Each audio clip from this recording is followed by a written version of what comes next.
එකේ LPL වල වාගේ ලබා ගත්තා. ඉතින් මේ තරගය ගැන ඇත්තටම සතුටුයි සෙමි ෆයිනල් එක මට perform කරලා මැච් එකක් දිනන්න පුළුවන් එකට. ඉතින් මම ගොඩක් සතුටුයි. මගේ පළවෙනි සීය. ඉතින් මම ගොඩක් මහන්සි වුණා. ඉතින් මට ගොඩක් සතුටුයි.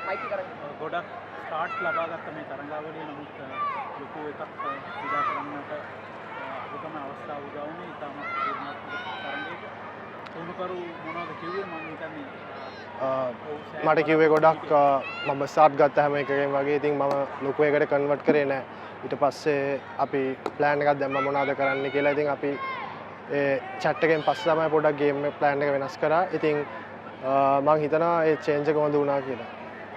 කමින් පිච් එක ගැන මොන වගේ අයිඩියා එකක් තිබුණේ ඔයගොල්ලෝ බෝලින් ස්ලෝ ස්ටාර්ට් එකක් අරගෙන තමයි ඊට පස්සේ වේගය වැඩි කළේ.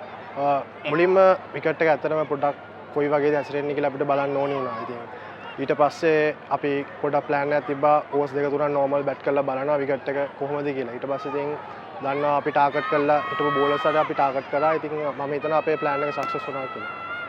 කමින් ගෝල් බැලන්ස් කණ්ඩායමේ පන්දියාවදී ලොකු දෙවනකට දැක්කේ. හැබැයි සිරාජ් දිල්ෂාන් මන්සන්ට අලුත් බෝලින් ගොඩක් බෝලි ස්විං කරනවා. මොකද සිරාසුයි දිල්ෂානුයි කියන්නේ බෝලි ස්විං කරන කට්ටිය. ඉතින් මම හිතනවා මොන විකට් එකේ වුණත් දිල්ෂානුයි සිරාසුයි දැම්මොත් බෝලි ස්විං වෙනවා. ඉතින් අපිට ඒ බෙනිෆිට් එක තිබ්බා. ඉතින් අපි හිතනවා අපි කැපිටලයිස් කරගත්තා කියලා. කමින් ගෝල් කණ්ඩායම හොඳ ස්ටාර්ට් එකක් ගත්තා. පවර් ප්ලේ එක මම හිතන්නේ 80ක් වගේ ගියා. ඒක ප්ලේන් එක මොකක්ද තිබ්බේ ලකුණු ටික අඩු කරගන්න.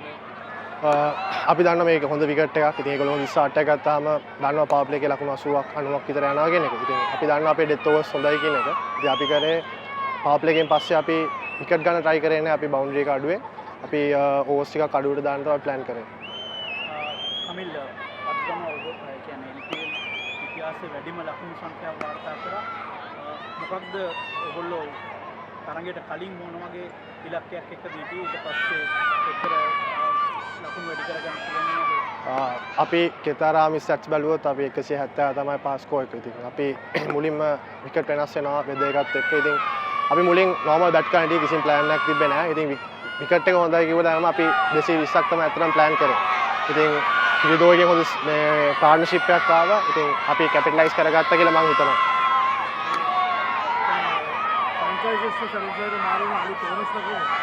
අතන අපි තාම හම්බුනේ නැහැ. ඉතින් අපි දන්නේ නැහැ කොහොමද කින්ද මන්ද කියලා කිසිම දෙයක් දන්නේ නැහැ.